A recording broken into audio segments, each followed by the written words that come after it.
Le modèle économique, on reprend notre série. Bienvenue sur Mokonzi TV et aujourd'hui, on va parler des canaux de communication.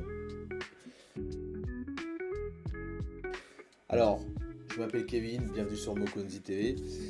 Je suis derrière cette page YouTube et ce compte TikTok aussi qui porte le même nom, ainsi que le podcast Mokonzi Insider. Je t'invite à jeter un coup d'œil sur ces plateformes-là. Alors, on va parler spécifiquement dans notre série des canaux de communication, qui est une des sections qu'on retrouve dans le canevas de notre modèle économique, le canevas classique. Il y en aura un que je vais proposer donc en fin de semaine pour ceux qui nous auront suivis jusqu'au bout. Et donc ce canevas là, dans les canaux de communication, c'est très important de comprendre le mécanisme derrière. D'abord, le premier truc qu'il y a, c'est que vos canaux de communication sont là pour votre visibilité. Vous êtes sur ces différents canaux de communication pour vous faire connaître, comme on le dit vulgairement au pays, pour se faire voir, parce que si on ne te voit pas, on ne te connaît pas. Et donc si on ne te connaît pas, on n'achète pas chez toi.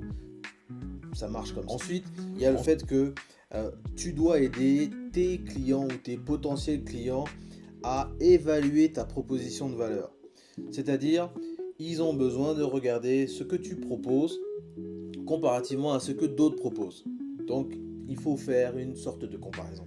Ils ont besoin, le client a besoin de faire ça pour pouvoir prendre une décision. Ensuite, évidemment, tu dois mettre tout en place pour que celui qui a accès à ta présence en ligne, par exemple, qui a vu ta vidéo ou quoi que ce soit, doit être en capacité de se dire, tiens, comment je fais pour acheter un produit que ce monsieur la vend ou cette dame la vend.